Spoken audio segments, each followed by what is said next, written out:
ओम नमो भगवते वासुदेवाय।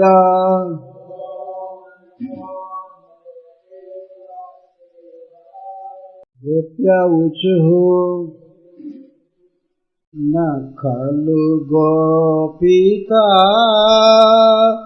नंदनो भवान् अखिल देहिना अंतरात्म विकन सार्थितो विश्वगुप्तये सखउदयिवान् सत्वतं विरचिता भया ग्रीष्मधूर्जते शरणमीयुषाम् संश्रिते भया शरणमीयुषाम्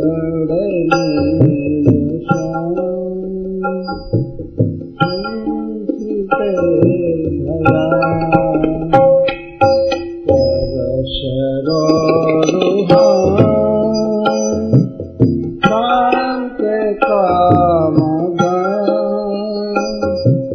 शिरसिधे नः श्रीकरग्रहम् शिरसिधे नः श्रीकरग्रहम्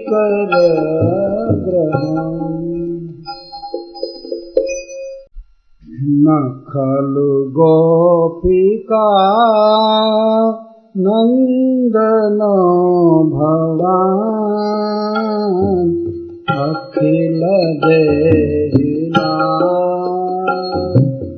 अंतरात्म विकन सार्थितो विश्वगुप्तये सखउदयिवान्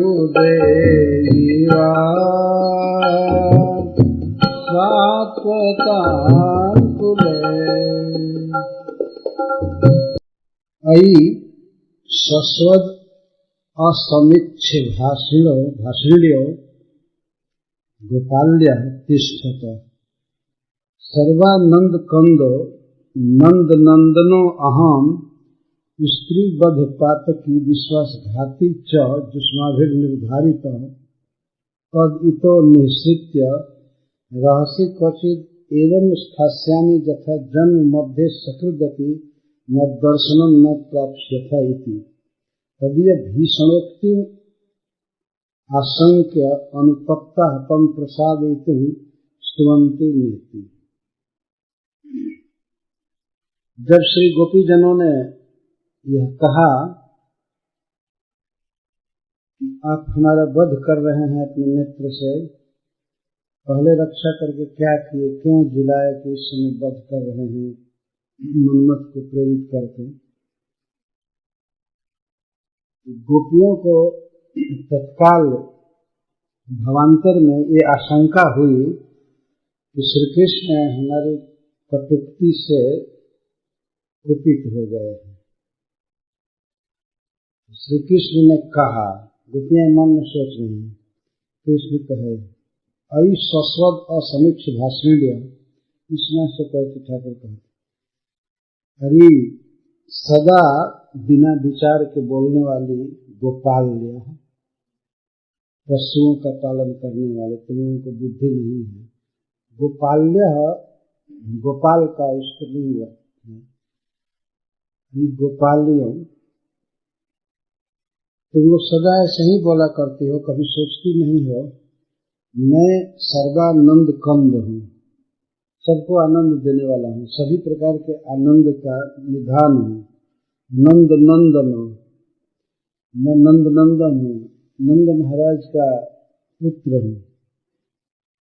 और मुझे तुम लोग स्त्री बद्ध पातकी और विश्वासघाती निर्धारित कर रही हो। हम स्त्रियों का वध किए हैं, पाप किए हैं और विश्वासघाती हमको कह रही हो। विश्वासघाती का अर्थ एक बार बचा करके, रक्षा करके, पाल पोष करके फिर वध कर रहे।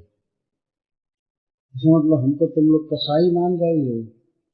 कसाई लोग पशुओं का पालन करते हैं कुछ काल और उसका वध कर लेते हैं।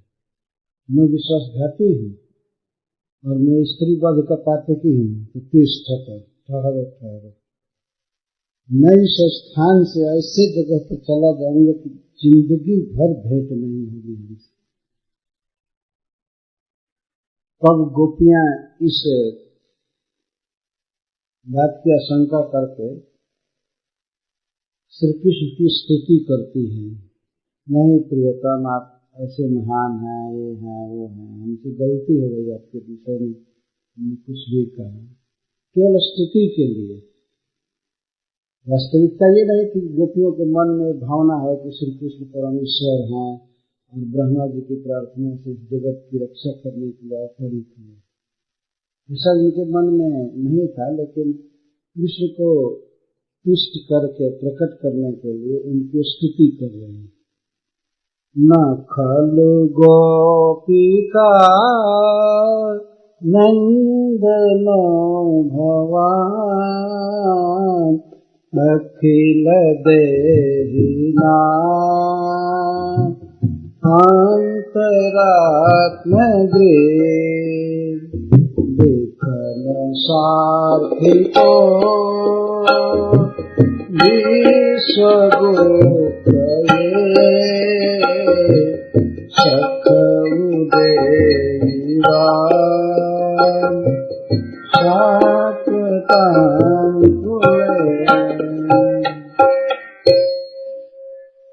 तब एवं प्रभावत्वात् इदम अनुमीमहि इति स्तुत्यर्थम आहु न खलु इति।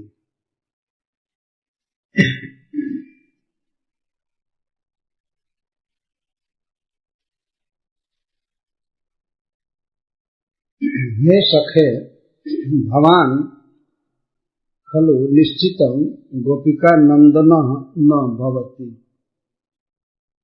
हे सखे, आप निश्चित ही केवल यशोदा नंदन नहीं है, यशोदा के पुत्र आप नहीं हैं।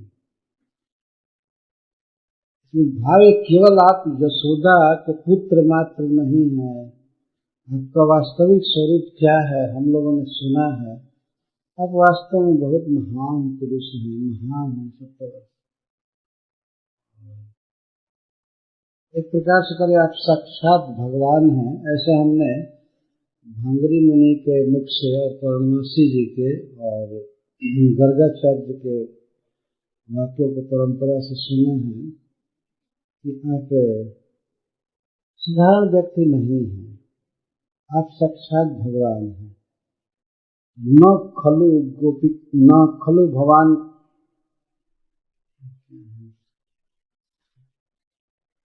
न खलु गोपिका नंदनो भवान। भवान आदर सूचक बोल रहे हैं। भवान में संस्कृत में आदर के अर्थ किया है। आप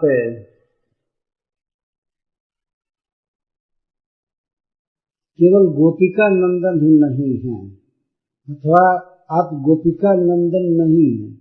गोपिका श्री यशोदा, नंदन पुत्र, उनको आनंद देने वाले। पुत्र आनंद देता है माता पिता को, इसीलिए माता पिता के बाद नंदन शब्द लगाया। नंद नंदन यशोदा नंदन। तो आप निश्चित ही यशोदा के पुत्र नहीं हैं। तब क्या है? हम मान लीजिए भगवान पूछें, न खलु गोपिका नंदनो भगवान। भगवान निश्चितम, खलु का निश्चितम, यशोदा नंदन न, गोपिका नंदन न। तब क्या है? अखिल देहिनाम अंतरात्म दृक्। आप समस्त प्राणियों के बुद्धि के साक्षी, अंतरात्मा के दृक। दृक का अर्थ है दृष्टि, नजर। दृक का अर्थ साक्षी। समस्त देहधारियों के बुद्धि के, अंतरात्मा के आप साक्षी हैं, अर्थात आप परमात्मा हैं। यह बात सर्वत्र विदित है कि परमात्मा सबके हृदय में रहते हैं। सर्वस्य चाहं हृदय सन्निविष्ट मत्तः स्मृति ज्ञानमपोहनम् ईश्वर सर्वभूतानां हृदय से अर्जुन तिष्ठति। सर्वभूतानां, कोई जीव अपवाद नहीं है, चाहे वो जीव देवता हो या दैत्य हो, पशु पक्षी या मनुष्य, कुछ भी हो, किसी शरीर में हो, और सबके हृदय में श्री भगवान निवास करते हैं। यह परम सत्य विषय हमने सुना है और सुन करके आज प्रत्यक्ष अनुमान भी करते हैं कई आपकी लीलाओं को देख करके कि आप समस्त देहधारियों के हृदय में स्थित परमात्मा है। आप यशोदा पुत्र नहीं हैं। यह क्यों कह रहे हैं? इसलिए कह रहे हैं कि यदि आप यशोदा पुत्र होते, दूसरे का दुख देखकर तुरंत द्रवित होने वाली यशोदा का गुण आप में आया होता। यशोदा दूसरे के दुख को देखकर द्रवित हो जाती। उसका पुत्र होने के कारण आप में ये दया गुण जरूर आया होता, लेकिन ये गुण बिल्कुल नहीं है। निर्धारित करते हैं कि आप परमात्मा हैं। परमात्मा ही एक ऐसा व्यक्ति है जो सबके हृदय में है और सबके दुख सुख को जानता है, फिर भी वो द्रवित नहीं होता।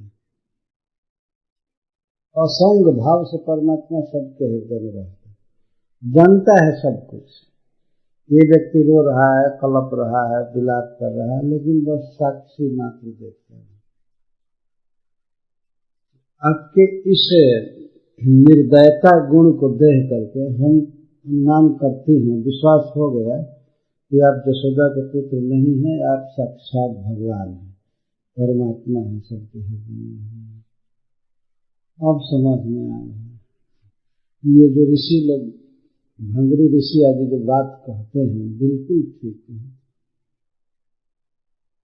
परमात्मा अनादिकाल से समस्त जीवों के हृदय में रह रहा है, लेकिन इतना रोने के बाद भी कभी प्रकट होकर के किसी भी व्यक्ति का आंसू नहीं पोंछा होगा, है ना? परमात्मा किसी का आंसू नहीं पोंछा। देखते असप्रभु हृदय अक्षत अधिकारी सकल जीव जब दीन दुखारी। रामचरितमानस में गोस्वामी तुलसीदास जी कहते हैं कि भगवान के नाम में और भगवान में कौन बड़ा है, इस पर जरा विचार कीजिए। भगवान सबके हृदय में है, और श्रीधर स्वामी भी यही श्लोक लिखे हैं, शायद इसी का अनुवाद गोस्वामी जी ने किया होगा। वेदस्तुति में एक श्लोक की टीका में श्रीधर स्वामी कहते हैं कि हे भगवान, आप अनादिकाल से समस्त जीवों के हृदय में निवास करते हैं, लेकिन आपके द्वारा संसार वृक्ष का एक पत्ता भी नहीं तोड़ा गया है आज तक। धन्य है आपका नाम कि जिह्वा पर आते ही संसार वृक्ष को मूल से उखाड़ कर खत्म कर देते हैं। केवल टच करते, तो हम क्या कहें कि आप बड़े हैं कि आपका नाम बड़ा है। हरे कृष्णा कृष्णा कृष्णा हरे हरे, हरे राम राम राम हरे हरे। गोस्वामी श्री तुलसीदास जी इसी बात का अनुवाद कर रहे हैं। ईश्वर तो सबके हृदय में है, अक्षत है और अविकारी है। ऐसे प्रभु के सबके हृदय में रहने पर भी सकल जीव जब दीन दुखारी, सब दुखी, तो भगवान से कोई फायदा है नहीं जीवों को, साथ में रहें चाहे दूर रहें, है ना? असली लाभ जो जीवों को है वो भगवान के नाम से है, और वो भी हृदय में नहीं, केवल जिह्वा के अग्र भाग पर टच करे तो जीव सुखी हो जाता है। आनंदामृतिवर्धनम प्रतिपदम। हरे कृष्णा कृष्णा कृष्णा हरे हरे, हरे राम राम राम हरे हरे। तो भगवान श्री कृष्ण की इस प्रकार की उदासीनता, उनकी प्रियाओं के करुण रोदन के बाद भी वे प्रकट नहीं हो रहे हैं, सह रहे हैं, चाहे रोवो मरो कुछ भी करो, जैसे परमात्मा सह रहा है। और अनादि काल से प्रतिदिन क्षण सब समय है हृदय में, लेकिन कुछ भी करो, रोवो या हर्षित हो, उसको उससे कुछ लेना देना है नहीं। क्यों हृदय में बैठे हैं? वास्तव में वह भी भगवान के करुणा है, सबके हृदय में बैठे हैं। अगर वे हृदय में न हो तो जीव को कुछ भी याद नहीं आएगी और कुछ भूल नहीं पाएगा, ज्ञान नहीं हो पाएगा। मत्तो स्मृति ज्ञानम अपोहनम च। भगवान जीवों को सुलाने के लिए भी हृदय में स्थित। अपोहनम, रात्रि के समय सब दुख या सुख भुलवा देते हैं, सो जाता है, जिसको अपोहनम कहते हैं, कुछ भूल जाना। भूलना बहुत जरूरी है। संसार की बातें याद कर कर के आदमी दुखी रहता है। कुछ लोग तो रात में दवाई खाते हैं अपोहनम के लिए, विस्मृति के लिए, इसी तरह से नींद आ जाए।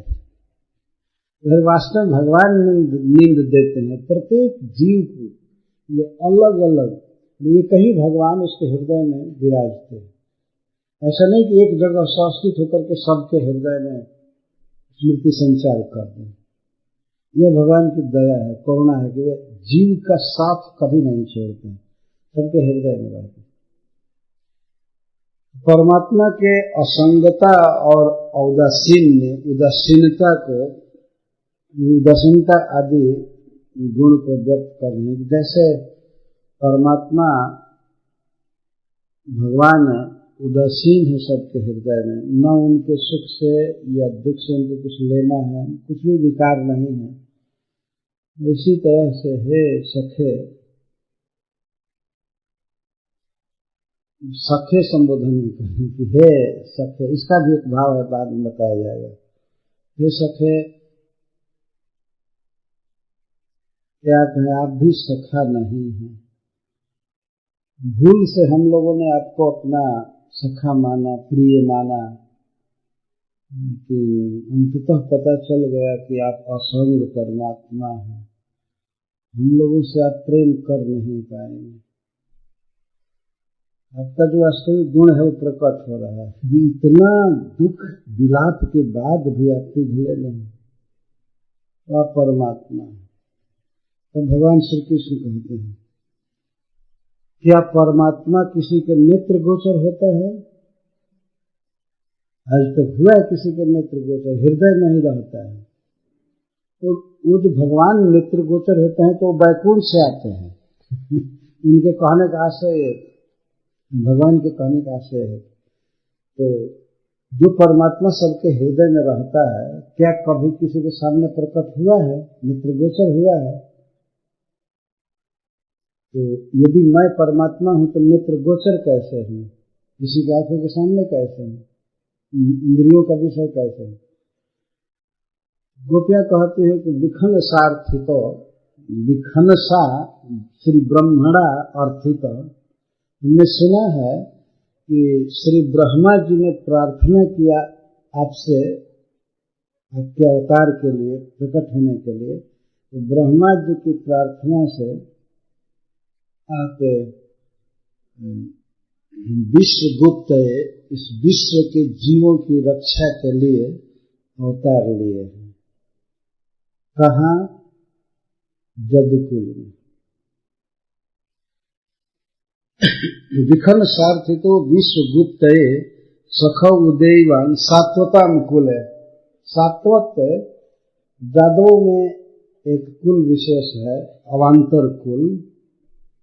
सात्वत, वृषणी, दार्शा, अंधक इत्यादि ये सब पूर्वज हो गए हैं और उनसे वंश परंपराएं निकली हैं। तो सात्वत वंश में भगवान प्रकट हुए हैं जादव विशेष वंश में, और श्री नंद महाराज भी जादव विशेष ही हैं। गोपालन में प्रवृत्त होने से इनको वैश्य माना जाता था, परंतु वास्तव में नंद महाराज यादव ही हैं। राजकुल जो परंपरा से आ रहे थे उसमें हैं, और ब्रह्मा जी की आज्ञा से इन्होंने गोपालन का काम किया, और भगवान इनके कार्य से इतने प्रसन्न हैं कि उस वंश में भगवान ने अवतार लिया। तो सातों कुल का थे वसुदेव जी के यहाँ भी और श्री नंद महाराज के यहाँ भी भगवान प्रकट हुए। तो प्रकट हुए हैं जादव कुल में, उदयवान उदित हुए हैं, जन्म नहीं लिए। परमात्मा जन्म नहीं लेता है, हृदय में सबके रहता है और वही उग गया है। जैसे उदयवान, जैसे सूर्य उगता है तो सूर्य जन्म नहीं लेता है, ये चंद्रमा जन्म ग्रहण नहीं करते हैं, उगते हैं। तो इस तरह से आप उदित हुए। आप गोपिका नंदन नहीं है, ये हम लोगों का साक्षात्कार है, हमारा अनुभव है अब तक का, आप नहीं है। इस तरह से पहले न का स्थापन कर न शब्द लगाया गया, तो प्रत्येक पद के साथ न लगाना पड़ेगा, इसका यह भी अर्थ है। श्रीपाद सनातन गोस्वामी कहते हैं न प्राण निर्देशात सर्व ही पद ही रन्वय, सभी पदों के साथ इनका रुपया ये भी भाव कर रहे हैं कि हे असखे, अभी भी मान में बोल रही हैं, हे प्रतिकूल, इसमें अब भी लग सकता है। विश्वगुप्त सख असख उदयवान, चूंकि उधर ऊ है इसलिए विभक्ति लुप्त है। सखे, हे सखे, और यहाँ मानवीय अर्थ में ये करे हे असखे, हे प्रतिकूल, आप गोपिका नंदन नहीं हैं, यशोदा नंदन नहीं हैं। आप समस्त देहधारियों के हृदय में परमात्मा नहीं है। आप ब्रह्मा जी की प्रार्थना से अवतार नहीं लिए हैं, नहीं सब कुछ। आप अवतार नहीं लिए हैं, आप यशोदा नंदन नहीं हैं। यशोदा नंदन नहीं है, इसका अर्थ आचार्यगण करते हैं कि यशोदा जी अत्यंत स्नेहमयी हैं सभी के प्रति, चाहे ब्रजवासियों के प्रति या सामान्य जीवों के प्रति भी उनके हृदय में बहुत दयामयी है। पर ऐसी दयामयी जननी के गर्भ से जन्म लिए होते, या यदि जन्म लिए होते तो माँ का सारा सद्गुण परंपरा में आपको मिला होता। आप इस तरह से किसी का दुख देख करके, और उस पर भी अबलाओं का दुख, जिनमें कोई बल नहीं होता, और वो भी जंगल में भयावह वन में आकर के रो रही है और आपकी ही खोज कर रही हैं। आप यशोदा के पुत्र नहीं है, पता नहीं मथुरा में कहीं किसी के गर्भ से जन्म लिए हैं। एक प्रकार से सरस्वती इनके वाणी का राग है। अब यशोदा के पुत्र नहीं, अथवा केवल आप यशोदा के पुत्र ही नहीं है, और के भी पुत्र हैं, या अभी यशोदा जी परम कृपा आर्द्र चित्त वाली, गायों की सेवा करने से सहज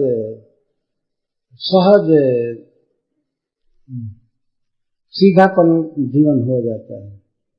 गाय सबसे भोली भाली जंतु है, तो उसके साथ रहने से व्यक्ति वास्तव में बिल्कुल गाय जैसा सीधा साधा सरल निष्कपट होता है। लेकिन क्षत्रियाणी के गर्भ से जन्म लिया है, वो तो युद्ध करने में बहुत कुशल होते हैं, मारना काटना यही काम है। भगवान कृष्ण उद्धव जी से कहते हैं, अर्जुन से कहते हैं, सुखिनः क्षत्रिया पार्थ लभन्ते युद्ध निर्दृशम्, बड़े सौभाग्यशाली क्षत्रिय इस प्रकार का युद्ध पाते हैं। ये तुम्हारा बहुत बड़ा सौभाग्य है। मारो मारो, लड़ो इस तरह से। बहुत सौभाग्यशाली ऐसा अवसर पाते हैं, सौभाग्यशाली क्षत्रिय। कहीं न कहीं तो जन्म लिए हैं, लेकिन यशोदा के गर्भ से अब जन्म नहीं लिए हैं। ये पहले निर्देश कर रहे हैं, न शब्द बोले, न भगवान निश्चितम गोपिका नंदन न।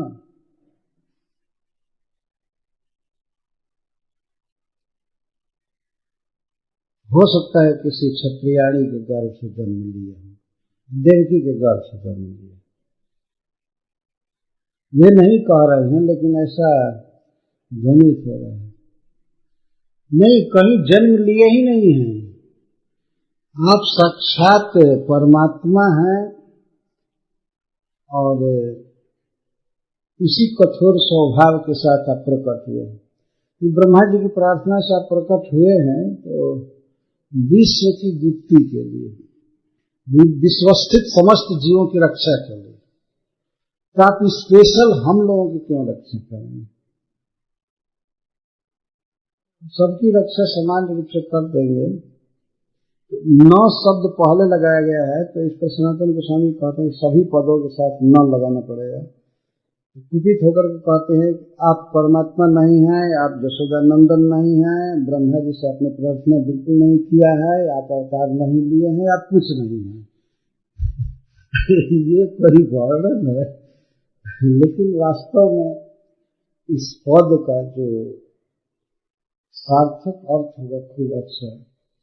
भगवान श्री कृष्ण की महिमा व्यक्त हो रही है गोपी जनों के मुख से। भगवान का स्वरूप क्या, कृष्ण क्या है? कृष्ण केवल यशोदानंदन ही नहीं है। ये तो ठीक है कि यशोदा के गर्भ से भगवान जन्म लिए हैं, प्रकट हुए हैं, लेकिन वे हैं क्या? वास्तव में परम ईश्वर है, श्री भगवान समस्त जीवों के हृदय में निवास करते हैं, समस्त जगत के ईश्वर हैं। और इस विश्व का सबसे बड़ा व्यक्ति इस विश्व की व्यवस्था के लिए, सुचारू ढंग से चलाने के लिए भगवान से प्रार्थना किया। इस विश्व के सबसे बड़े व्यवस्थापक श्री ब्रह्मा जी हैं, और श्री ब्रह्मा जी के ही अधीन भगवान शिव हैं, और इंद्र, ये वरुण, जमराज आदि सभी उनके अधीन। एक प्रकार से इस विश्व के व्यवस्थापक और ईश्वर ब्रह्मा जी हैं, और ब्रह्मा जी भगवान श्री कृष्ण के भक्त हैं। भगवान से ही उनका जन्म हुआ है। जब इस विश्व में बहुत से जीव दुखी थे और असुर उत्पात कर रहे थे, पृथ्वी की ऐसी अवस्था हो गई थी कि यह अब डूबे तब डूबे की हालत में थी, तो यह पृथ्वी गाय का रूप धारण करके श्री ब्रह्मा जी के पास गई, बहुत रो रही थी। ये दशम स्कंद के प्रारंभ में ही कहा गया है। गाय का रूप धारण करके पृथ्वी रो रही थी, बहुत खिन्न थी। ब्रह्मा जी के पास गई, क्योंकि ब्रह्मा जी सुलभ हैं पृथ्वी के लिए, इस प्राकृतिक जगत में रहते हैं अपने लोक में। वहां पृथ्वी गई, गौ रूप धारणी पृथ्वी, और ब्रह्मा जी से लगी रो रो करके अपना दुख सुनाने, बहुत दुख सुनाया। भागवत में यह वर्णन नहीं है कि दुख के कौन कौन शब्द पृथ्वी ने कहा, लेकिन अपना दुख सुनाया रो करके श्री ब्रह्मा जी। ब्रह्मा तदुपधार जाता, तद उपधार जाता। ब्रह्मा जी बड़े ध्यान से दुखनी पृथ्वी के दुख को सुने, उपधार दे। इतने बड़े व्यक्ति हैं, इतने कार्य हैं ब्रह्मा जी के, लेकिन उस दुखिया पृथ्वी के दुख को ब्रह्मा जी ने बहुत अच्छी तरह सुना, एक एक शब्द सुना। ब्रह्मा जी ने ये नहीं कह दिया 1 मिनट में सब सुनाओ, हमको बहुत दूसरा काम है। बहुत ध्यान से सुना, क्योंकि पृथ्वी समस्त जीवों की जननी है, जन्म देती है, पालन करती है धरती, इसी पर सब लोग जी रहे हैं। हम लोग भी प्रकट देखें तो सारे जीव जंतु पृथ्वी पर रह रहे हैं, पृथ्वी कहीं खा रहे हैं। ये सबको पालने वाली, सबकी धात्री, सबकी जननी है। सप्तैते मातरः स्मृतः, 7 माताएं हैं किसी व्यक्ति की, तो उसमें एक पृथ्वी है, और पृथ्वी विशेष रूप से सबकी मां है। सभी पृथ्वी का ही उत्पादन खाते हैं, चाहे चावल खाएं या चना, मटर, दूध, फल, सब कुछ पृथ्वी से आता है। ऐसी महिमामयी पृथ्वी पर कुछ दुख आ गया है, भूमि दुखी है, क्यों नहीं अधिकारी सुनेगा इस विश्व का। दुखनी है, अनंत कोटि जीवों का पालन करती है, इस पर दुख आ गया है, इसकी दुख को सुनना चाहिए। श्री ब्रह्मा जी एक आदर्श मैनेजर हैं विश्व के, भगवान के प्रतिनिधि, बड़े ध्यान से सुने। सुखदेव गोस्वामी कहते हैं ब्रह्मा तद उपधार्य, उपधार्य का अर्थ बहुत निकटता से, बहुत सावधानी से सुने, और सुन करके उन्होंने तुरंत देवताओं को बुलाया। सबसे पहले भगवान शिव जी को बुलाया, इंद्र को बुलाया। वह फोन की जरूरत नहीं थी, ब्रह्मा जी का सोचना और उनको खबर हो जाना दोनों एक साथ होता था। यह तो कम से कम यंत्र की जरूरत पड़ती है, और फोन लगाए, उसमें भी बैटरी नहीं है तो भी नहीं लेगा, कुछ नहीं लेगा।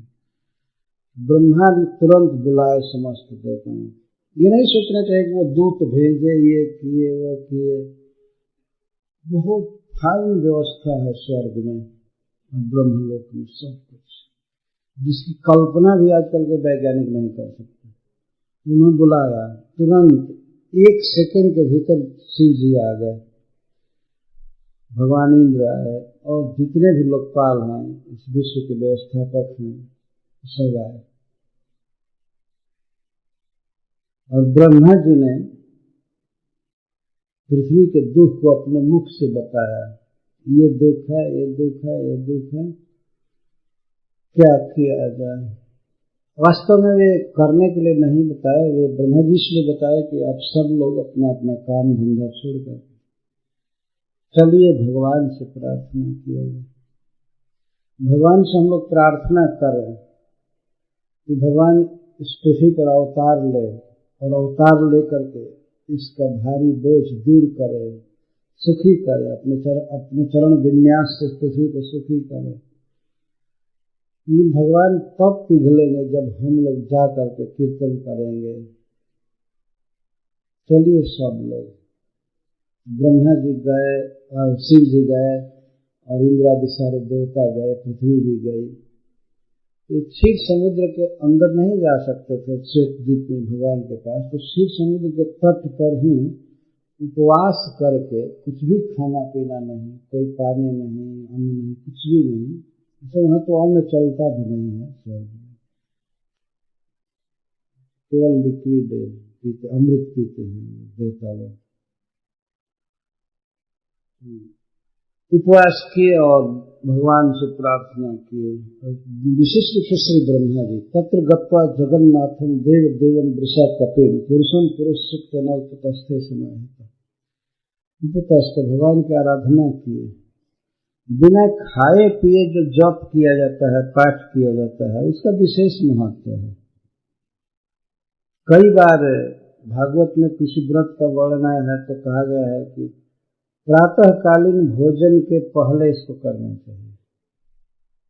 भोजन करने से तमोगुण बढ़ जाता है।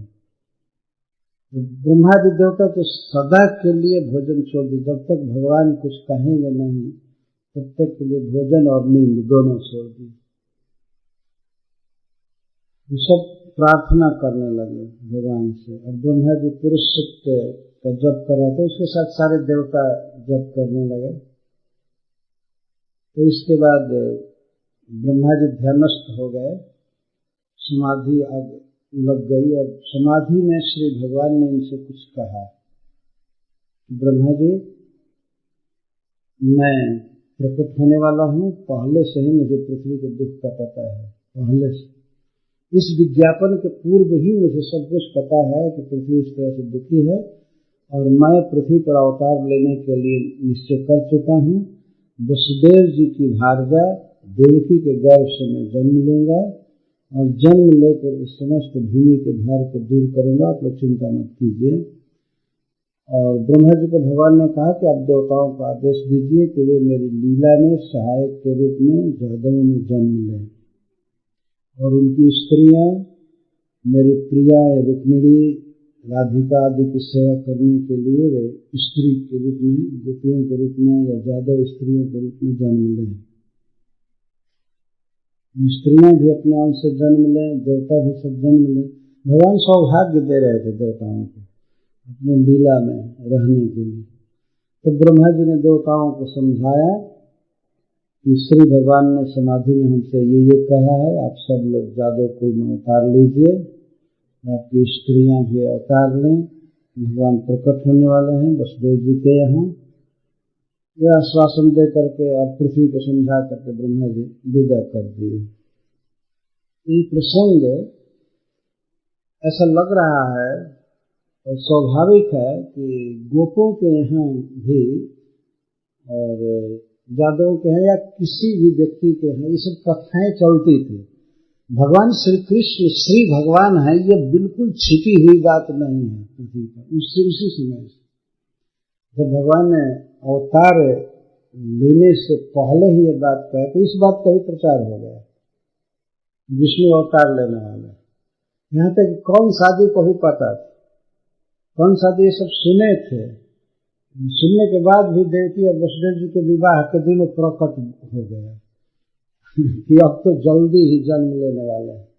पहले से कृष्ण के जन्म के पहले से पता है सबको कि ये भगवान है, भगवान आने वाले हैं। आजकल जो भगवान बनते हैं इनके जन्म के पहले कुछ पता नहीं रहता है कि कीड़ा पहले कहाँ था और अब भगवान होने वाला है। वो भी जन्म लेकर के कुछ बरस के बाद भगवान होगा और इसके बाद कब्र में चला जाएगा, चाहे चिता पर चला जाएगा। तो भगवान श्री कृष्ण भगवान हैं, ईश्वर हैं, इस बात का पहले से ही प्रचार था। और जब ये अवतार लिए लीला करने लगे, कंस वध आदि की, गोवर्धन धारण आदि लीला, सब जगह जन जन में ये बात थी कि कृष्ण तो भगवान हैं, कृष्ण साक्षात भगवान। यदि आज कोई व्यक्ति पर्वत उठाकर खड़ा हो जाए तो संसार के समस्त न्यूज पेपर्स में और वीडियो टेलीविजन में सब जगह वही बार बार दिखाया जाएगा कि नहीं? वही 7 दिन खड़ा हो जाए, थोड़ा केवल 2 मिनट खड़ा हो जाए तो उसी के चित्र से सारा संसार भर जाएगा। जब भगवान यहाँ थे और मान लीजिए जिस दिन गोवर्धन धारण उन्होंने किया, और वो भी धारण किस स्थिति में किया कि स्वर्ग का राजा इंद्र खिलाफ कर रहा है, विरोध कर रहा था, मारने जा रहा था ब्रज को, उस समय धारण किए। तो इंद्र के द्वारा ही सारी दुनिया में संवाद फैला दिया जाता है, सब जगह फैल गया क्षण भर में। कृष्ण भगवान है, ईश्वर है, देखो इस तरह से पर्वत उठा लेना 7 दिन 7 रात। और ये मनुष्य बहुत भाग्यशाली हैं जो इन बातों को सुन करके कृष्ण का चिंतन करते हैं या उनकी इस लीला गान करते हैं। कृष्ण की भगवत्ता छिपी हुई नहीं है। गोपियों के समाज में यदि भगवान कृष्ण की इस तरह की चर्चा हो कि ब्रह्मा जी की प्रार्थना से अवतार लिए हैं, ये श्री कृष्ण सामने जो तुम्हारे प्रियतम हैं, सखा है, सब कुछ है, ये साक्षात ईश्वर हैं और ब्रह्मा जी की प्रार्थना से अवतार लिए हैं और समस्त विश्व की रक्षा के लिए, विश्व गुप्त, गुप्ति का अर्थ है रक्षण, पालन पोषण करना, रक्षा करना। तो विश्व की रक्षा के लिए अवतार लिए हैं, ये साक्षात ईश्वर है। श्री कृष्ण जहाँ जाते थे तो हम लोग डायरेक्ट बोलते थे, जो अभिज्ञ थे, ये साक्षात ईश्वर है, ये साक्षात ईश्वर है। भीष्म पितामह के पास बैठे हैं ऋषि लोग तो सीधा कहते हैं, इस कृष्ण साक्षात विष्णु है, साक्षात भगवान। राजसूय सभा में सब लोग बात कर रहे थे, ये साक्षात ईश्वर है। देखो इनका तेज, इनका सौंदर्य और इनका प्रभाव, सब कुछ कितना बड़ा भाग्य था उस समय मनुष्यों का, जो भगवान को सामने देख रहे थे, सामने बैठते थे और बातचीत करते थे, और अनेक स्नेह के संबंधों में बंधे थे कुछ लोग, जैसे पांडव स्नेह के संबंध में बंधे थे, कुछ मनुष्य भगवान के साथ वैवाहिक संबंध में बंधे थे, भगवान के कुछ साले थे, बहनोई थे, ससुर थे, डायरेक्ट देहगत संबंध था भगवान से। तो वे उस संबंध में बंध करके कृष्ण के पास आते थे, कृष्ण उनके पास जाते थे। सर्वत्र इस बात का प्रचार है कि कृष्ण भगवान है। अगर गोपियां ये कहें कि हे प्रियतम, आप केवल यशोदा नंदन ही नहीं हैं, आप साक्षात ईश्वर हैं, आप साक्षात परमात्मा हैं, तो यह बिल्कुल स्वाभाविक बात है। भले गोपियों की दृष्टि में यह केवल स्तुति मात्र है, वो तो जानती हैं कि कृष्ण कुछ भी हो पर हमारे प्रिय हैं, हमारे प्रियतम हैं। हमको चरण पर गिर करके मनाते हैं, हमारा श्रृंगार करते हैं, हमको इतना मान देते हैं। यही भाव उनका नित्य सिद्ध भाव है। और बाकी श्री कृष्ण का ऐश्वर्य यदि सुनती है, उन्हें प्रिय लगता है, ऐश्वर्य की बात सुनते हैं, कृष्ण भगवान है, कृष्ण ये किए, जैसे कृष्ण मथुरा में चले गए, कंस का वध किए, अनेक राजाओं से भगवान का परिचय बढ़ा, क्षत्रियों से। गोपियां इस बात को सुनकर बहुत खुश होती थी, बहुत प्रसन्न होती थी, हमारे प्रियतम को संसार में ये सफलता मिल रही है। ये सुनती थी कि कृष्ण ईश्वर हैं, तो इन बातों का मनन नहीं करते थे, वो बहुत विचार नहीं करते थे। लेकिन जब ये सुनती थी कि हमारे प्रियतम कंस का वध कर दिए और बहुत सम्मान उनका हो रहा है, उग्रसेन महाराज इनको राजा की तरह मानते हैं, तो उन्हें बहुत प्रसन्नता होती थी। ये स्वाभाविक है। गोपियां इस विरह के समय भगवान कृष्ण की स्तुति में अगर इनके गुणों को कह रहे हैं, तो बिल्कुल स्वाभाविक। हे प्रियतम, आप केवल गोपिका नंदन नहीं हैं, आप समस्त देहधारियों के भीतर स्थित परमात्मा हैं, और विश्व की रक्षा के लिए श्री ब्रह्मा के द्वारा आप प्रार्थित हैं। उन्होंने प्रार्थना किया, उनकी प्रार्थना से आप सात्वत कुल में उदयवान प्रकट हुए हैं, इसीलिए आप हमारे दुख को दूर करने में समर्थ हैं, हमारी प्रार्थना को पूरा करने में आप समर्थ हैं। इसका एक ये भाव है कि आप साक्षात ईश्वर है, साक्षात भगवान हैं। हम बहुत सी गोपियां हैं, पर आप सबके मनोरथ को पूरा कर सकते हैं। सभी जीवों की रक्षा के लिए जब आप अवतार लिए हैं, तो फिर ब्रज में 2-4 हजार गोपियों का रक्षण करना, और वो भी रक्षण आपके द्वारा इतना ही है कि आप दर्शन दीजिए। तो ऐसी बात नहीं है, ऐसी मांग नहीं कि हम आपसे बहुत बहुत मांग करते हैं, हमको ये दीजिए वो दीजिए। आप केवल हमारे दृष्टि के सामने हो जाइए, हम आपका हंसता हुआ मुख देख करके आप सुखी हो जाएंगे। तो जब आपका ये कार्य ही है समस्त विश्व की रक्षा करना, पालन पोषण करना, आप इस विषय में परम प्रवीण हैं और समर्थ हैं। इसीलिए तो श्री ब्रह्मा जी ने आपसे प्रार्थना किया। संपूर्ण विश्व के दुख को मिटाने में केवल कृष्ण समर्थ है। आपने सुना कि सारा देवमंडल एक जगह जुटा है, कैसे विश्व सुखी होगा, कैसे सुखी होगा। ये हुआ कि जो सुखी करने में समर्थ है उसको पुकारा जाए। सबको विदित है कि भगवान के अलावा कोई सुखी नहीं कर सकता है। जैसे कभी कभी हम लोग बोलते हैं विश्व का कल्याण हो, सारे विश्व का मंगल हो। सारे विश्व का मंगल तो भगवान का नाम कर सकता है। भगवान के नाम कीर्तन से सारे विश्व का मंगल होता है, उनके स्मरण से, भजन से। तो इस प्रकार है प्रियतम, आप समर्थ हैं सबके दुख को मिटाने में, आप कृपा करके दर्शन दीजिए। वैसे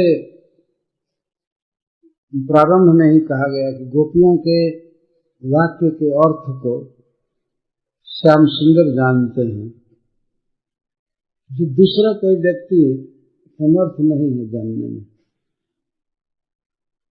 भगवान श्री कृष्ण की कृपा से भले कोई समझ जाए, लेकिन अपने आप गोपियों के वाक्यों का वास्तविक अर्थ तो श्री भगवान जानते। सनातन गोस्वामी पाद जी अर्थ करते हैं असखे,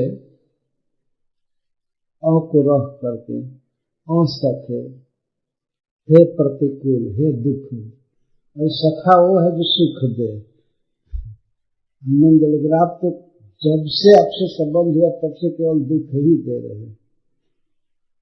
पहले अपने आंख से देख करके हमारा वध कर दिए, धैर्य जोग से हम जी रही हैं, या वे कैसे जी रही है क्या कहे, लेकिन आपने तो हमारा वध कर ही दिया आंख से। मतलब आप अपना सौंदर्य दिखा करके, बांसुरी सुना करके, अपनी चाल से, मुस्कान से, जैसे तैसे हमारे चित्त को खींच ले। चित्तम सुखेन भवता कृतम गृहेषु जन निर्विशति गृहेषु। गोपियां कहते हैं कि हमारा चित्त तो पहले लगता था घर गृहस्थी में, लेकिन आप अपने सर्व सुंदर इस स्वरूप को दिखाकर हमारे चित्त का आकर्षण कर ली सब ओर से। विक्षालकावलित मुखम तव कुंडलसे गंडस्थलाधर शुभम हसितावलोकम दत्ता भयम च भुजदंड जुगम विलोक्य वक्ष श्रियैक रमणम च भवानंद। हम आपके अलकों से आवृत श्रीमुख को देखकर और आपके सुंदर नेत्र को देखकर, आपके मुस्कान को देख करके, आपके विस्तृत वक्षस्थल को देखकर और आपकी अभय देने वाली भुजदंडों को, बाहों को देख करके आपने अनुरक्त हो गई, आपकी दासी बन गई।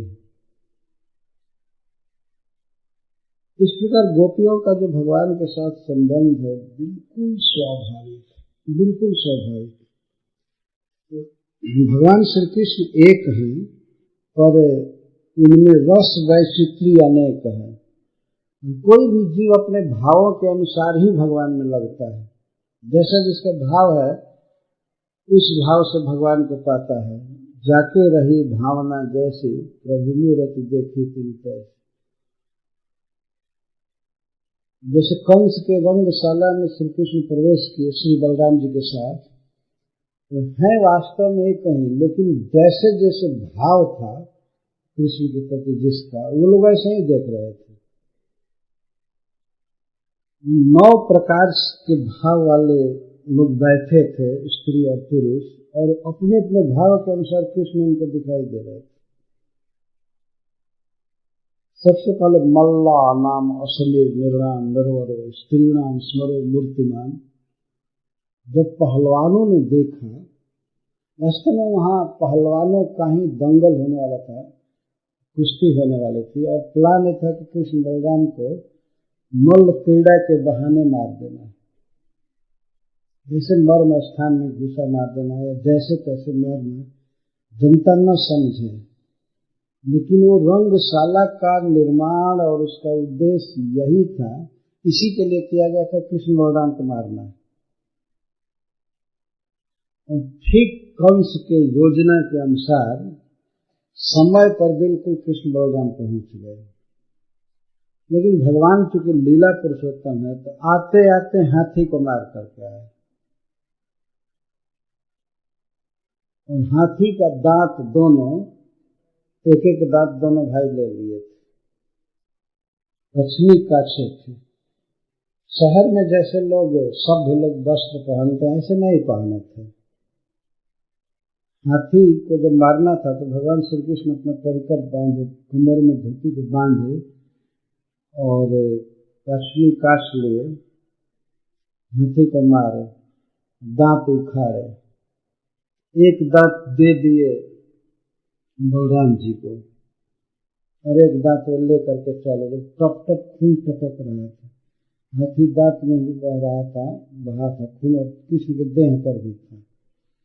इस तरह से सभा में प्रवेश करना बेढंगा प्रवेश था। सभा में सभ्य बन करके जाना चाहिए। सभ्य का अर्थ होता है सभा में बैठने लायक सभ्य। इस तरह से हाड़ टांग करके जाना सभा में, कि कोई सभा में जाने लायक स्थिति नहीं थी। हाड़ को उधर बाहर फेंक देना चाहिए। लेकिन श्री कृष्ण और बलराम ये दिखा रहे थे कि हाथी दांत से हम काम लेंगे, ये महंगा चीज है, हम ले करके चलेंगे। जो मोटा मोटा हाथी का दांत और दोनों भाई ले करके चलेंगे। सबसे पहले पहलवानों की दृष्टि पड़ी दोनों भाई पर। मल्ला नाम असनी, उनको पहलवानों को कृष्ण और बलराम किस रूप में दिखाई दे रहे हैं कि मूर्तिमान वज्र आ रहे हैं, असल बहुत कठोर शरीर वाले और पर्वत के समान ऊंचे शरीर वाले दोनों आ रहे हैं। लेकिन वास्तविकता ये नहीं थी। वास्तविक बात यह थी कि परम सुंदर सुकुमार किशोर अवस्था के दोनों बच्चे, किशोर में भी पूरा पूरा नहीं आए थे, ये तो 11 साल के थे और उस समय प्रवेश कर रहे थे। ये लोग डर गए, बहुत भय लगा उनको, पहलवानों को। चारों मुष्टि के 100 आदि पहलवान थे, बहुत कठोर लगे। मल्ला नाम असली निर्णाम नरवरव, और सामान्य जो मनुष्य थे यदुवंशी वहां बैठे हुए और भी लोग, उन्होंने देखा सबसे सुंदर मनुष्य, नरवरव श्रेष्ठ मनुष्य, शरीर की बनावट के अनुसार और हाव भाव चाल ढाल और हाथी दांत को देख करके भी उनमें उनकी कोई जुगुप्सा नहीं हुई, घृणा बुद्धि नहीं हुई। बहुत सुंदर नरवरव, नरवरव का अर्थ मनुष्य में श्रेष्ठ, बहुत सुंदर लग रहा है। स्त्रीणाम स्मरो मूर्तिमान, और स्त्रियों को दोनों भाई ऐसा लगे कि साक्षात मूर्तिमान कामदेव उपस्थित है, 2 रूप में। बहुत सुंदर, बहुत सुंदर। यह श्रृंगार भाव वाली, उज्ज्वल भाव वाली स्त्रियों को ऐसा दिखाई पड़ा। ये दोनों साक्षात कामदेव, अर्थात अति सुंदर, अति सुंदर, अति विदग्ध और अति रसिक दोनों भाई प्रवेश किए। उनको विकरालता नहीं दिखाई दे रही, क्योंकि वास्तव में श्री कृष्ण तो विकराल थे नहीं, बहुत सुंदर। मल्ला नाम असली निर्णाम नरवरव, स्त्रीणाम स्मरो मूर्तिमान, और कैसे है गोपा नाम स्वजन, और जो श्री कृष्ण के अपने गोप थे, उस गोप गए थे अपनी भेंट लेकर के नंद बाबा के साथ, ब्रजवासी जो पहले ही सभा में जाकर के सीट ले लिए थे, बैठ गए थे। कृष्ण ने कहा था कि मैं मथुरा घूम करके आऊंगा, आप लोग चलिए। नहीं, सवेरे नित्य क्रिया करके कृष्ण बलराम ने कहा कि हमको तो कहीं न कहीं सीट दे ही देंगे लोग, आप लोग जा करके सीट ले लीजिए। गोप लोग पहले जा करके उस गैलरी में बैठे थे, स्टेडियम में पहले बैठे थे। उन लोगों ने भी देखा कृष्ण बलराम को, तो स्वजन, उनको श्री कृष्ण और बलराम अपने बिल्कुल सखा के रूप में या पुत्र के रूप में, नंद बाबा आदि को पुत्र के रूप में, ठीक जैसे कृष्ण है वास्तव में वैसे दिखाई दे। स्वजन, गोपा नाम स्वजनों, असतांग विराट, असतांग क्षिति भुजा, जो दुष्ट राजा उसमें आकर के बैठे थे, असतांग क्षिति भुजा, पृथ्वी को भोगते हैं राजा, जो क्षिति भुज भूख कहते हैं, ये जो आए थे। अष्टम का अर्थ है कि जितने भी ये कंस के फ्रेंड जुटे थे राजा लोग, कंस बहुत बलवान था तो उसके अधीन कई राजा जुटे थे उस अवसर पर। फेस्टिवल क्या था, दिखाने के लिए धनुष यज्ञ था, पर फेस्टिवल का उद्देश्य था कृष्ण बलराम को मारना। उस सभा में ये असत, ये दुष्ट लोग जुटे हुए। असताम क्षिति भुजाम शास्ता, जब इन असत राजाओं ने देखा कृष्ण भगवान को, उन्हें ऐसा लगा कि राजाओं का भी राजा, राजाओं को दंड देने वाला शासक आ गए। उनको ऐसे दिखाई पड़ा यार तो ये निश्चित हमारा वध करेंगे दोनों। राजाओं को ये भय समा गया। शास्ता, शास्ता का अर्थ शासक, दंडदाता। विकराल उनको दिखाई दिए कि दंड देने के लिए आ गए। यही इसी रूप में उनको दिखाई गए थे, शास्ता। और स्वपित्र शिशु, और उसे सभा में नंद बाबा आदि और वसुदेव जी के साथी कुछ बैठे थे। ये स्वपित्र, ऐसा लगता है कि उस सभा में श्री वसुदेव और देवकी को भी बैठाया गया था, कुछ काल के लिए जेल से ला करके और बैठाया गया था, देखने के लिए सृष्टि में। तो अपने माता पिता को बिल्कुल अपने शिशु के रूप में दोनों दिखाई दिए। वैसे किशोरावस्था कृष्ण नहीं दिखाई दे, बिल्कुल शिशु, छोटे बच्चे के रूप में दिखाई दे रहे, जो बिल्कुल स्नेह के पात्र हैं, इस तरह से दिखाई दे। सुपित्रो शिशु मृत्युर भोजपते, और भोजपति कंस को ऐसे दोनों भाई दिखाई दे, साक्षात मृत्यु उपस्थित, भयावह रूप में दिखाई दिए दोनों। यही देखा कि हमारी मृत्यु साक्षात मूर्तिमान होकर दो रूप में आई, विराट अविदुषा। और जो अविदुष हैं, भगवान के तत्व को नहीं जानते हैं, और न तो वे दुष्ट हैं और न तो स्नेह है, कोई भाव है, और सबसे भिन्न, उन लोगों को श्री कृष्ण विराट रूप में दिखाई दे। विराट, विराट का यहाँ अर्थ बहुत विराट स्वरूप नहीं है, विराट जो राज्य नहीं, बिल्कुल गलत बेढंगा दिखाई दे। जो वहाँ अविदुष थे, कृष्ण के तत्व से नहीं जानते थे, वास्तव में जुगुप्सा बस घृणा, घृणा है कि ये नालायक हड्डी उठा करके सभा में घूम रहे हैं, कोई पढ़ाई लिखाई नहीं है, कोई सभ्यता नहीं। अविदुषम, जो कृष्ण तत्व के ज्ञाता नहीं थे, कोई कैसे कहे निकालो, बाहर निकालना चाहिए, कैसे सभा में आ गए, हड्डी लेकर के घूम रहा है, वक्त शरीर पर लगा हुआ है।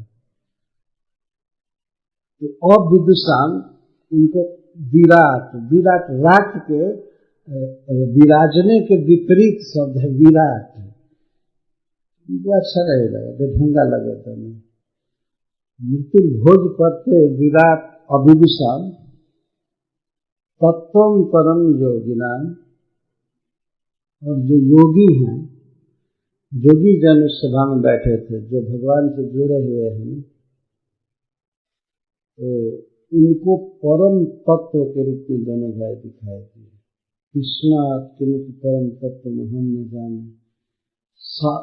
समस्त वेदों का, सृष्टि का, सबका सार परम तत्व। और वृषलीनाम पर देवतेति विदित रंगम गतो साग्रज, और जो विष्णु वंशी जादव विशेष बैठे थे वहां, वो देखे कि हमारे इष्ट देव, हमारे परम प्रियतम प्रभु प्रवेश किए। दास्य भाव के भक्त थे जादव, ये सब देख रहे हैं कि हमारे प्रभु पर देवता इष्ट देव प्रवेश किए। इस तरह से रंगम गतः साग्रज, अपने अग्रज के साथ श्री कृष्ण रंग भूमि में प्रवेश किए। तो भिन्न भिन्न प्रकार के भावों के अनुसार दिखाई दिए, भिन्न भिन्न प्रकार से, और श्री कृष्ण है एक।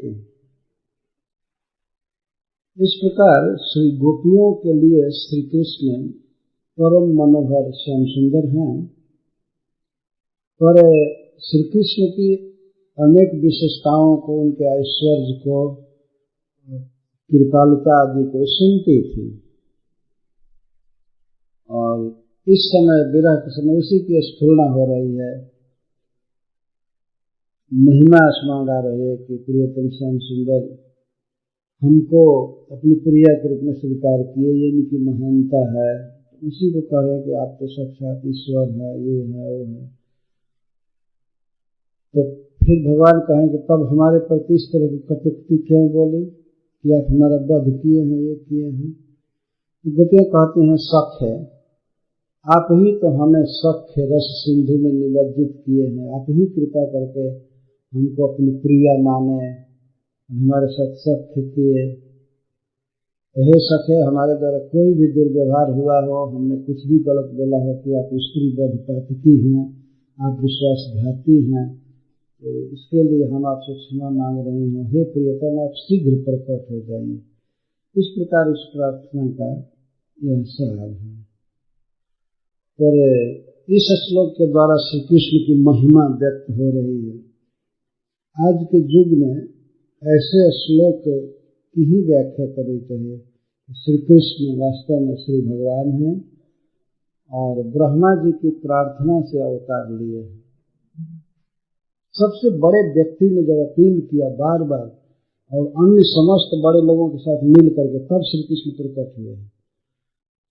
और इस संसार में मान लीजिए आज जिसका जन्म हो रहा है, व्यक्ति चाहे कितना भी बड़ा पद का हो जाए, क्या उसके जन्म के पहले किसी ने प्रार्थना किया था और पता था कि ये कहाँ है, कौन जन्म लेगा, पुत्र रूप में आएगा? कितने लोग तो बहुत प्रार्थना करते हैं, बहुत मंत्र तंत्र क्या क्या जो साधुओं के पास जाते हैं, पर कोई पुत्र होता ही नहीं है। और होता भी है तो क्या चुनाव करते हैं कि नहीं पहले वो अच्छा आदमी रहा होगा वही हमारा बेटा बने? कोई भी आ जाए किसी समाज में, कोई धर्म वाला, बेटा तो हो जाए, है ना? ये इतनी ही कामना होती है। कौन जीव बेटा बन करके आएगा कुछ पता नहीं रहता है। पहले लाखों गायों को खा करके अपना पेट भरा है, वो बेटा बनेगा कि क्या बनेगा कुछ पता नहीं रहता। किसी को कुछ पता नहीं। लेकिन जब जन्म ले लिया और संजोग से कहीं सफलता मिल गई, कोई नेता बन गया या गुरु बन गया, तो भगवान चालू होगा, उसी दिन चालू हो जाता। पहले तो देखिए क्या था, पहले इस समय तो भगवान बना हुआ है, पहले क्या था किसी को पता नहीं, कुछ पता नहीं पहले क्या था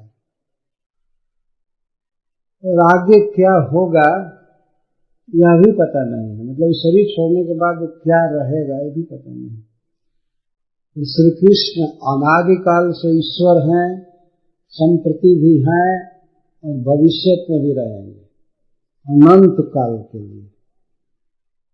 यह है भगवान की भगवत्ता। और उनके अपने स्वजन जो इस तरह से प्रेम रस में बंधे हुए हैं, उनको बिल्कुल अपना मानते हैं, फिर भी उनके मुख से उनकी महिमा व्यक्त होती रहती है कि श्री कृष्ण सच्चा परमात्मा है। और बहुत बड़ा काम करने के लिए, दूसरे का उपकार करने के लिए ब्रह्मा जी की प्रार्थना से जन्म लिए। ये सामान्य बात नहीं है कि ब्रह्मा जी जिससे प्रार्थना करें कि अवतार लीजिए, और अभी पूरे विश्व की रक्षा के लिए। आज तो सारा संसार विनाश के स्तर पर आ चुका है अनेक प्रकार से, लेकिन लोगों को पता नहीं कौन इस विश्व की रक्षा करेगा। इस बात का पता श्री ब्रह्मा जी को है, देवताओं को है कि श्री कृष्ण ही रक्षा कर सकते हैं। श्री कृष्ण की भक्ति से रक्षा हो सकती है सारे संसार की। और भक्ति मतलब नाम उच्चारण, हरे कृष्णा कृष्णा कृष्णा हरे हरे, हरे राम राम राम हरे। तो इसके बाद श्री गोपियां भगवान से ये कहती हैं कि हे प्रियतम, आप साक्षात ईश्वर हैं आप साक्षात भगवान हैं, परम समर्थ हैं, परम दयालु हैं, समस्त जीवों के अपने हैं, सबका पालन करते हैं, सबकी रक्षा करते हैं। इसलिए हे प्रियतम, हमारी केवल 4 प्रार्थना है, उसको पूरा कीजिए। केवल आपके चरणों में हम 4 प्रार्थना करते हैं। श्रीधर स्वामी जी लिखे हैं कि तस्मात् तद्भक्तानां अस्माकं एतत् प्रार्थना चतुष्टयं संपादय इत्याहु। हे श्री कृष्ण, हे प्रियतम, हम आपकी दासी हैं, आपके भक्त हैं। हमारी इस 4 प्रार्थना को आप पूरा कीजिए। और कोई बहुत कठिन प्रार्थना हम नहीं कर रहे हैं। 4 प्रार्थना क्या है गोपियों की, यही गोपी गीत का सार है। पहले तो आप अपना हस्त कमल हमारे सिर पर रखिए, पहली प्रार्थना। दूसरी प्रार्थना है कि आप अपना बदन सरोरिए, अपना मुख हमें दिखाइए सुंदर मुख। और तीसरी प्रार्थना है कि आप अपने पदपंकज को, चरण कमल को हमारे कुचों पर, स्तनों पर रखिए, हमें हृदय पर रखिए, उनसे सहलाना चाहते हैं। चौथी प्रार्थना है कि हे प्रियतम, आप अपना अधरामृत दे करके हमें जीवित कीजिए, नहीं तो हम मर जाएंगे। 4 प्रार्थना है।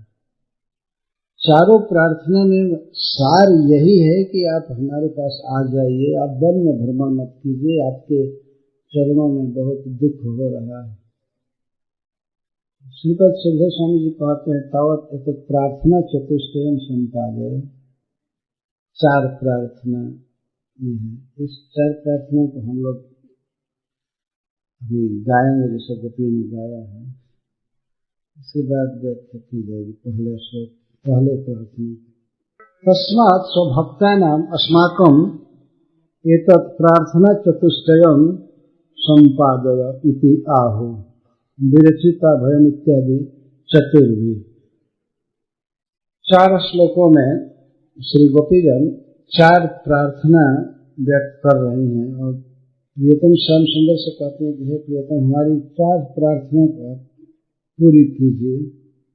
हमारी 4 मांग है। आप हमसे प्रेम किए हैं, बहुत मांग किए हैं, इसलिए हम इसको मांग रहे हैं। संबोधन करती हैं 5वें श्लोक में। हे वृषणी धूर्ज, हे वृषणी विशेष ब्रजराज कुल तिलक। ब्रजराज श्री नंद बाबा, नंद महाराज एक वृषणी विशेष हैं, उनके कुल के आप तिलक हैं, उसको आपने धारण किया है, अर्थात वंश का नाम बढ़ाने वाले। जदकुल नलिन दिनेश जय जय देव।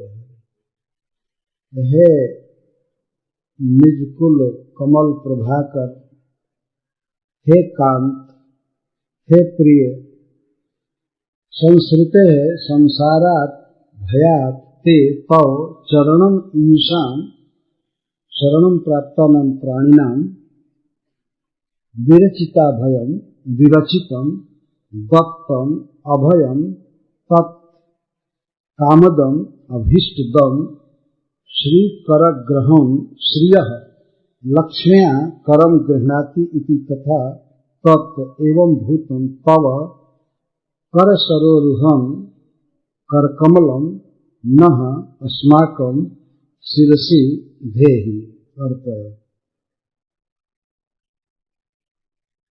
बहुत स्पष्ट है इसका अन्वय।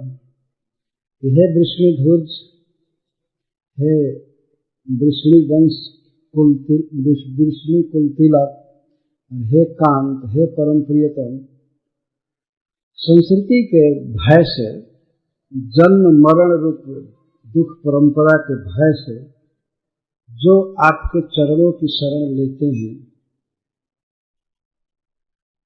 उन शरणागत प्राणियों के दुख का विनाश कर देते हैं। विरचिता भयम, विरचितम का दत्तम, आपकी चरण शरण में जो जीव आते हैं तो उन्हें आप सदा के लिए अभय दान देते हैं, जन्म मृत्यु से मुक्त कर देते हैं, अर्थात मुक्ति देने वाले हैं, मोक्ष देने वाले। आपका कर कमल ऐसा है, आपके चरणों की शरण में जो लोग आते हैं तो सबसे पहले आप अपने हाथ से कर कमल की विशेषता बता रही हैं कि आपके हस्त उसे अभय दान देते हैं, जन्म मृत्यु के दुख से बचा लेते हैं। तो जब जन्म मृत्यु के दुख से बचा लेते हैं शरणागत को, तो अपनी प्रियाओं के विरह दुख को समाप्त कर देना तो आपके लिए बिल्कुल सरल। जन्म मरण के दुख को मिटा देते हैं तो विरह दुख को खत्म करना कौन बड़ी बात, तो सामान्य दुख। तो आपका ऐसा कर कमल की दो विशेषता बता रहे हैं, एक तो विरचिता भयम और दूसरा कामदम। हे प्रियतम, आपका कर कमल ऐसा है।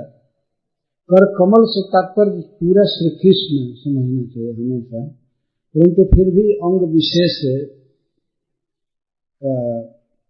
गुण गा रहे हैं। संस्कृतिर भयात तो चरण मीयुषाम विरचिता भयम कामदम, जीवों के प्राणियों के सर्वविध अभीष्ट को पूरा करने वाले। श्रीपाद सनातन गोस्वामी जी लिखते हैं कि विरचिता भयम संस्कृतिर भया चरण ईशान विरचिता भयम, इसके द्वारा भगवान श्री कृष्ण के हस्त कमल की विशेषता बताई जा रही है और उसे कहा जा रहा है मोक्ष प्रदत्तम आहु। संसार में जितने भी जीव हैं जो दुख में पड़े हैं, जन्म मृत्यु में, रोग दुख शोक में पड़े हैं, इसमें से कोई भाग्यशाली जीव यदि कृष्ण की शरण में आते हैं तो श्री कृष्ण उन्हें सदा के लिए जन्म मृत्यु के प्रवाह से मुक्त कर देते हैं। इसमें भगवान के हस्त कमल में के मोक्षदत्व का वर्णन किया गया। 4 पुरुषार्थ हैं, इसमें धर्म अर्थ काम और मोक्ष है अंतिम, मुक्त कर देते हैं। इसमें अपने आप सन्निहित है कि भगवान अपना धाम दे देते हैं, यहाँ के दुख से मुक्त करते हैं। एक में दुख से मुक्ति का वर्णन है और एक में कामदम, जो कुछ भी जीव का अभिप्सित अर्थ है, परम प्रेम, कृष्ण प्रेम या श्री वैकुंठ धाम की प्राप्ति, उसको देते हैं। श्रीपाद सनातन गोस्वामी जी लिखते हैं कि एक विशेषता के द्वारा मोक्ष प्रदत्वम कहा गया है और दूसरी विशेषता के द्वारा त्रिवर्ग दत्तम, धर्म अर्थ कहा। श्री कृष्ण सब कुछ के दाता है और विशेष करके मोक्ष देना, मुक्ति देना, संसार के दुख से मुक्त करके अपने नित्य धाम में बुला लेना, यह कार्य कोई दूसरा देवता नहीं कर सकता है। महाराज मुचकुंद के प्रसंग में बात सिद्ध है। देवताओं ने स्पष्ट कहा महाराज मुचकुंद से कि महाराज हम आपको स्वर्ग की कुछ संपत्तियां दे सकते हैं, आपकी आयु की वृद्धि कर सकते हैं, लेकिन सॉरी महाराज हम आपको वैकुंठ नहीं दे सकते। यह अधिकार केवल भगवान विष्णु को है। इसको जन्म मृत्यु से मुक्त करना यह केवल भगवान विष्णु के हाथ में है और कोई नहीं कर सकता, कोई देवता। यहाँ तक भगवान शिव, ब्रह्मा जी ये सब नहीं कर पाएंगे। इस संसार का वो भोग दे देंगे, वो फैसिलिटी दे देंगे हमें, जैसे रावण को दिए शिव जी, ब्रह्मा जी हिरण्यकश्यप को दिए, माता दुर्गा जी कंस को दी, खूब फैसिलिटी, लेकिन अज्ञान से जन्म मरण से मुक्त नहीं कर पाए। जन्म मरण से कौन मुक्त करता है? भगवान। यहाँ तक कि शत्रु भाव से जो भगवान की याद करते हैं उनको भी मार करके ये शरीर बंधन खत्म करके अपने धाम में भेज देते हैं। संस्कृतिर भयात और कोई संस्कृति के डर से, भय से, जन्म मृत्यु के भय से श्री कृष्ण की शरण ले, उसे तो भगवान का हस्त कमल सदा के लिए वैकुंठ दे देते। हम तो संस्कृति के भय से आपका भजन नहीं कर रही हैं। ये प्रियतम, हम तो बड़े प्रेम से आपकी सेवा करना चाहते हैं, हमको कोई संस्कृति का भय नहीं। अगर संस्कृति का भय है तो हमारे लिए संसार क्या है? संस्कृति और संसार दोनों एक बात है। हमारे लिए संसार भय है। हमारे पति, हमारे ससुर, हमारी सास या स्वजन आदि जो आपके मिलने में बाधा देते हैं, यही हमारे लिए संसार है। बहुत भारी बंधन है। लेकिन हमने अनुभव किया है, गोपियां कह रही हैं, जब से आपके हस्त कमल का संस्पर्श हमको मिला है, तब से उस संस्पर्श के प्रभाव से जब हमारा संसार भय चला गया, इसकी चिंता नहीं। इस शरणागत भाव से जब आपके चरणों के शरण में आए, हमने आपको देखा, आपकी सेवा किया, तो हमारा संसार तो समाप्त है। गोपियों के लिए संसार यही है। और ऐसे परिवार को संसार कहते ही हैं, और संसार का खुलम खुला अर्थ है पत्नी। संसार, संस्कृति किम जाया संस्कृति, ऐसे कहते। एक बार संत से मैं मिलने गया, गौड़ीय संत करुण सिंधु बाबाजी महाराज, कृपा सिंधु भगत पृथ्वी में गया था। तो वे पूछे, पहली बार मैं ये शब्द सुना, संसार किया है कि नहीं? मैं तो जगह कुछ समझा नहीं, संसार किया है कि नहीं। वे स्वाभाविक गति से पूछ रहे थे, संसार किया है कि नहीं। मैं कुछ उत्तर नहीं दिया, कुछ पूछा नहीं, कुछ समझ में नहीं आया कि संसार किया कि नहीं। उनके एक शिष्य थे, वो पूछ रहे, अरे विवाह किए कि नहीं? नहीं, मैं संसार नहीं किया। ये संसार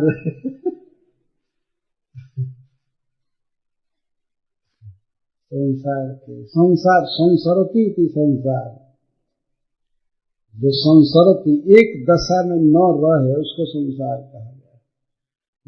इस शरीर में एक दशा नहीं रहती है। कौमारम यौवनम जरा तथा देहांतर प्राप्ति, कुमारावस्था, यौवन अवस्था, वृद्ध अवस्था, अंत में भस्म अवस्था, या जो भी विद अवस्था है शरीर की जो भी होती है, इसको संसार कहते हैं। और जीव इसमें दुखी हो रहा है इस देह में। असली संसार ये देह है, और दूसरा संसार गेह है। देह गेह, जीव वास्तव में देह से और गेह से, घर से, दोनों से विलक्षण है, परंतु अपने स्वरूप को नहीं जानता है, भूला है, अपने प्रियतम भगवान को भूल चुका है। कृष्ण की याद करता है जीव, तब उसका संसार बंधन समाप्त हो जाता है, उनकी शरण लेता है।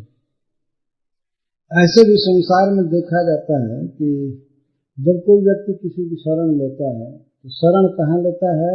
चरणम ईयुषाम, चरण की शरण लेता है। परंतु उसका दुख कौन दूर करता है? चरण दुख दूर नहीं करता है। चरण तो समाचार भी नहीं पूछता है, चुपचाप प्रणाम कीजिए, चाहे कुछ भी कीजिए, वैसे चुप। चरण कुछ नहीं करता है। शरण लिया है चरण की, और उसका दुख कौन मिटाता है? हाथ। हाथ से आदमी उसको सहलाता है, आशीर्वाद देता है, या वचन से कुछ कहता है। कुछ देना हो, खिलाना पिलाना, उसको पंखा झोलना, या कुछ भी करना, उसको सुखी करना, उसकी रक्षा करना। पैर आकर के रक्षा नहीं करता है, हाथ रक्षा करता है। किसी आघात से रक्षा भी करता है, विपत्ति से, और उसके इच्छा के अनुसार वो देता भी है। उसे कामदम कहते हैं। भगवान श्री कृष्ण का कर सरोरुह ऐसा है जो संस्कृति के भय से चरण में आए हुए शरणागत जीवों की रक्षा करता है, संस्कृति भय से दूर कर देता है, मुक्त कर देता है। और कामदम सब प्रकार की अपेक्षित और अभीष्ट वस्तुओं को देता है। जीव का सबसे अभीष्ट पदार्थ क्या है? भगवान श्री कृष्ण से मिलन, कृष्ण की सेवा की प्राप्ति, वैकुंठ प्राप्ति। जीव कृष्ण के साथ हो जाए और कृष्ण की सेवा करे, जीव का परम पुरुषार्थ यही, इसको काम कहते हैं। कामदम काम को देता है, हस्तकमल। श्री कृष्ण जीव के सब प्रकार के मनोरथ को पूरा कर देते हैं और इसके आगंतुक के दुख को हर लेते हैं, जन्म मृत्यु का दुख हर लेते हैं। और जन्म मृत्यु के बीच में जो भी दुख है, दरिद्रता, रोग आदि सब कुछ हर लेते हैं, नित्य जीवन देते हैं, शाश्वत जीवन देते हैं। तो हे प्रभु, हे प्रियतम, हे कांत, आप अपने ऐसे कर कमल को न अस्माकं शिरसि धेहि, केवल एतावत हमारी प्रार्थना है, इतनी ही प्रार्थना है, और ज्यादा प्रार्थना नहीं है। आपके हाथ से हम और नहीं मांग रहे हैं, हस्त कमल को ही मांग रहे हैं कि आप हमारे सिर पर रख दीजिए। ये प्रियतम, आप यदि अपना कर सरोरु हमारे सिर पर रख देंगे, हम शीतल हो जाएंगे, हम जल रही हैं, हम मर रहे हैं, हमें बहुत दुख है। आप प्रकट होकर के यहाँ आ करके यदि अपने कर सरोरु हमारे सिर पर रख देंगे तो हमारी जलन मिट जाएगी। और एक तीसरी विशेषता हस्तकमल की बताई है, श्री करग्रहम। श्री करग्रहम, श्रिया, श्री जी का, लक्ष्म्या, लक्ष्मी जी का करम गृहणाति इति तथा तत्व। आपने श्री का कर ग्रहण किया है, इसका अर्थ है कि हे प्रियतम, आप इतने महान हैं, आप इतने सौभाग्यवान हैं, महान है सब तरह से, कि लक्ष्मी जी आपकी गृहिणी हैं, पत्नी हैं, उनके साथ आपने पानी ग्रहण किया है। तो हमारा तो ये दुस्साहस नहीं हो रहा है कि हम आपके साथ पानी ग्रहण करें, हम आपके योग्य नहीं हैं। जबकि लक्ष्मी से भी कोटि गुना भाग्यवती और योग्य गोपियां हैं, लेकिन दैन्य बस कह रही हैं। और श्री कर ग्रहण, आपने श्री का कर ग्रहण किया है, श्री के साथ पानी ग्रहण किया है। विवाह में तो पानी ग्रहण ही मुख्य चीज है ना, अपने पानी से स्त्री का पानी पकड़ना कुछ मंत्रों के साथ, जो पानी ग्रहण संस्कार का, ये संस्कार है।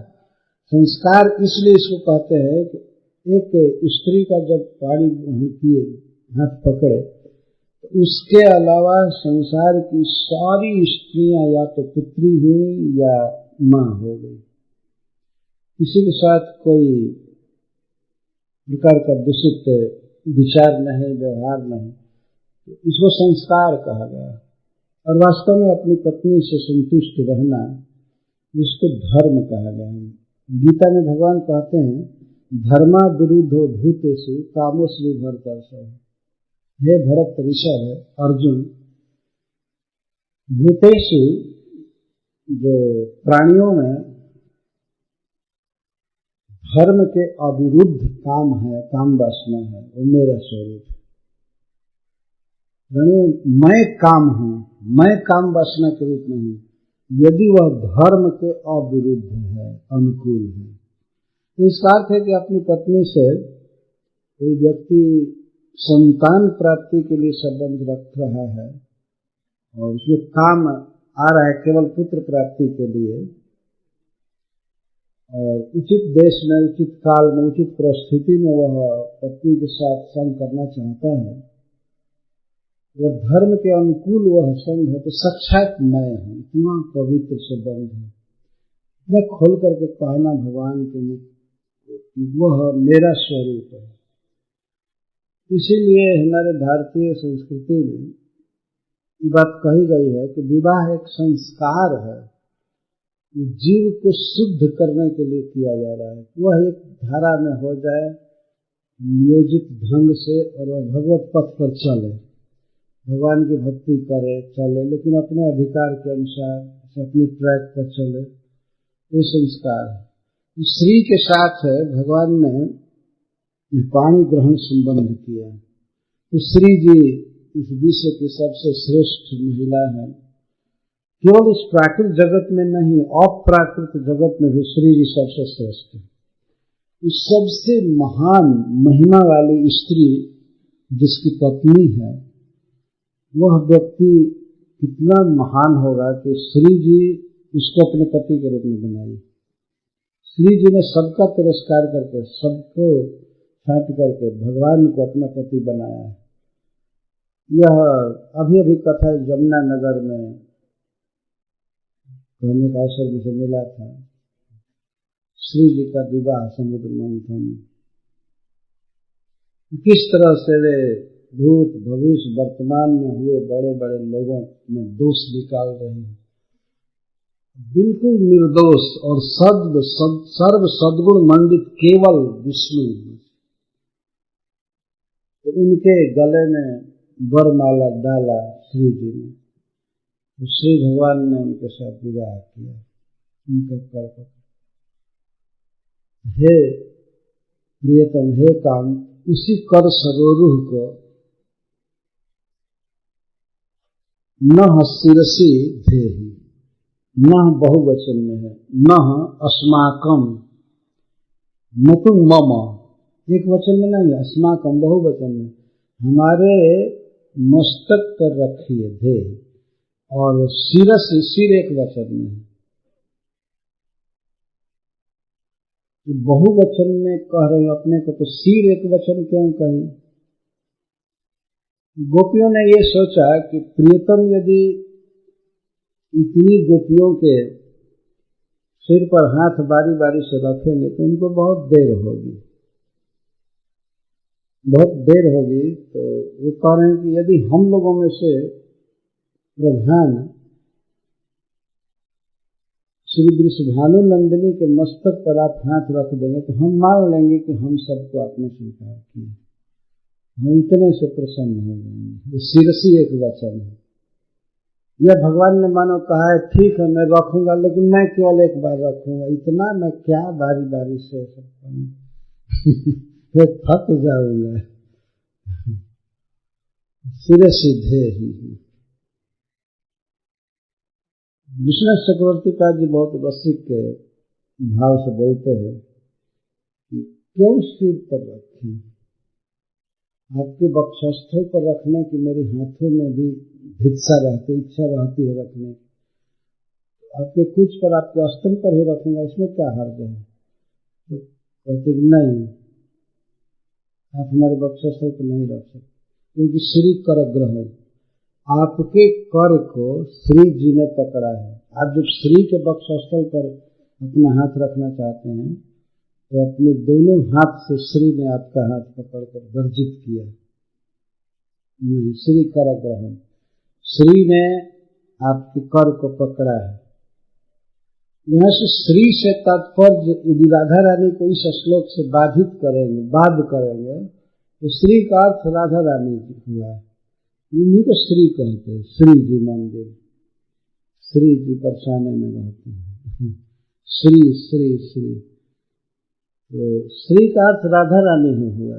श्री राधा रानी श्री कृष्ण के कर कमल को पकड़ी है, मना करते हैं, मान करते हैं, हमें मत छुओ मत छुओ। तो इस प्रकार का अर्थ विष्णु चक्रवर्ती ठाकुर करते हैं। श्री कर ग्रहण, श्री ने जिनके हाथ को ग्रहण किया, पकड़ लिया। लेकिन प्रसंग के अनुसार यही अर्थ समीचीन है कि श्री जी जैसी महान स्त्री का आपने पाणी ग्रहण किया है, वो आपकी गृहिणी है, हम तो आपकी दासी हैं। हे प्रियतम, आप हमारे मस्तक पर अपना हस्त कमल रख दीजिए, इससे हम निहाल हो जाएंगे, हम सुखी हो जाएंगे। हमारी ये पहली प्रार्थना है। हस्त निधान की प्रार्थना भी उनको लगा कि श्री कृष्ण पूरा नहीं करेंगे, वो कहते ठीक है, आप अपना मुख दिखा दीजिए हमको। जल विहाननम चारु दर्श, फिर कहती आप अपने चरण कमल को हमारे स्तन पर रखिए और आप वो मधुर वाणी हमको पिलाइए, हमारे साथ बात कीजिए और आप अपने अधरामृत से हमको तृप्त कीजिए। ये चारों मांग है, ऐसा नहीं कि इसको नहीं कर सकते तो इसको कीजिए, इसको नहीं कर सकते तो इसको, ऐसी बात नहीं, चारों मांग है। और समस्त गोपी गीत का यही सार चीज है और सब में तत्सुखित्व की भावना है, कृष्ण को ही सुखी करने की भावना है इन श्लोकों में, इन उक्तियों में, और बहुत मधुर है। हम लोगों का तो इतना ही बहुत बड़ा भाग्य है कि हम लोगों को गाने को मिलता है, कहने को मिलता है, सुनने को मिलता है, यही बहुत बड़ा सौभाग्य है। इसका बारंबार मनन करना चाहिए। भक्तों को आपस में भी इसी की व्याख्या